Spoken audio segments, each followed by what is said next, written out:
À 340 km de Conakry, le district de Gadabundouol, dans la sous-préfecture de Broualtape, à 9 km du centre-ville de Pita. Ici, difficile d'imaginer que nous sommes dans un district. Les habitants du village, constitués en association, ont transformé peu à peu leur localité. Elhadji Mamadou Riba est un natif du village. Résident à Conakry, il fait partie d'une association qui est en train aujourd'hui de financer la construction d'une mosquée dans le village. C'était une natte en gravier qui était là. C'est Elhadji Mamadou Boboba qui nous a initié d'agrandir le plan comme ça et grandir comme ça. Et on a fait le financement nous-mêmes, les enfants d'ici, l'association des ressortissants de ce village, y compris les vieux, qui ont financé cette mosquée jusqu'à ce niveau.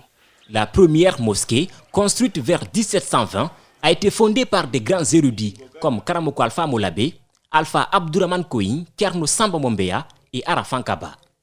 Vieilles et petites, les sages du village et leurs fils se sont alors mobilisés. Chaque mois, chaque ressortissant de ce village doit donner 10 000 francs à l'association. C'est cet argent qu'on a mobilisé, plus qu'il y a des taxes qu'on impose. Si quelqu'un qui n'est pas de l'association, qui a une cérémonie en cours, il nous paye un montant de 400 000 francs guinéens. Quand on a un travail en cours, on demande un montant aussi, bitagatin. Chacun donne ce qu'il peut. Ce qu'il peut, c'est ce qui nous a permis surtout de faire ça là. C'est comme ça qu'on a gagné l'argent. Et on a des gens aussi, des parents aussi qui sont à l'Occident. Récemment ici, ils nous ont apporté des soutiens. Et on a des frères aussi qui sont vers la Sierra Leone, qui nous ont apporté des soutiens, mais ils sont tous natifs de ce village. Avec leurs cotisations, les habitants et ressortissants de Gadabundouol prévoient de lotir leur village. Au centre du district, l'association a déjà retroussé ses manches.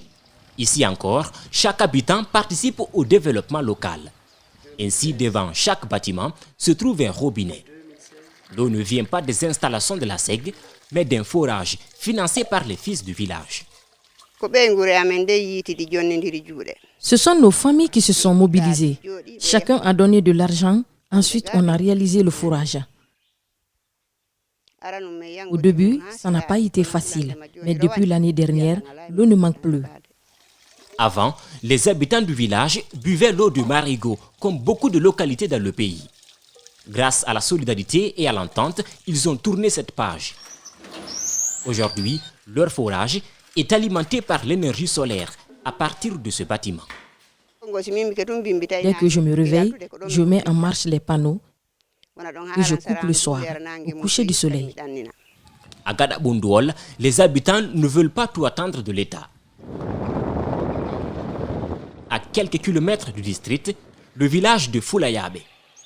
Ici encore, les habitants se sont donné les mains.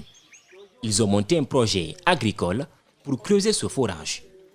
On a un petit champ de gingembre où les villageois se regroupaient pour cultiver et on attendait la bonne saison pour pouvoir revendre afin de trouver le carburant pour pouvoir alimenter le groupe. Aujourd'hui, avec leur association, ils se sont tournés vers l'énergie solaire. Maintenant, on a une pompe panneau solaire avec laquelle on travaille. Mais sérieusement, ce n'est pas facile. Nous voulons l'aide de l'État pour qu'on puisse avoir de l'électricité. De l'électricité, voilà aujourd'hui ce qui manque de plus aux habitants. Et même pour cette denrée, ils ont un projet. Ici, des câbles électriques achetés par un habitant du village depuis 2014. Un autre fruit de la solidarité, mais là, les moyens se sont épuisés.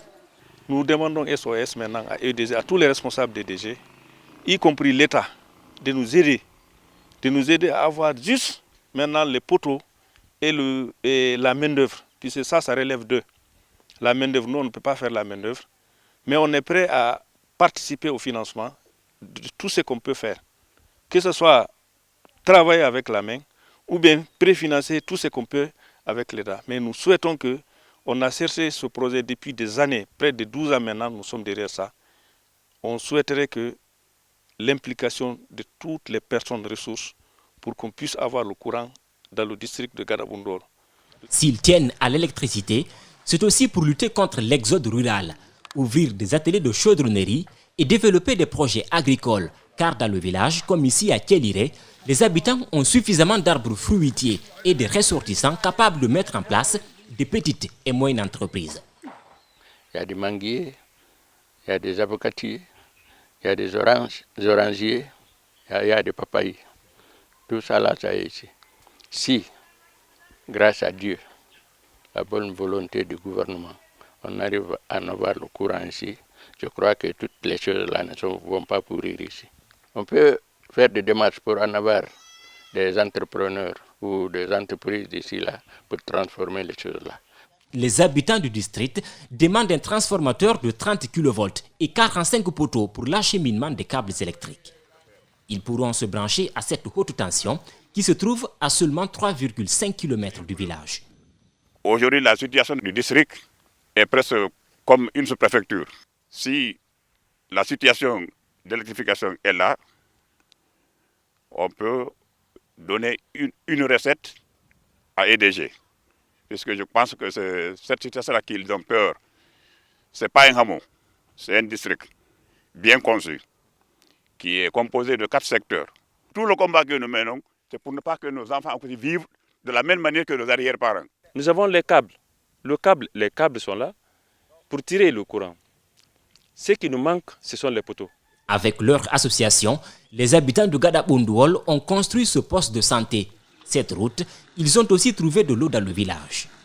Ils estiment qu'avec une population de plus de 1700 habitants, il est temps que l'État les aide à avoir de l'électricité dans leur district.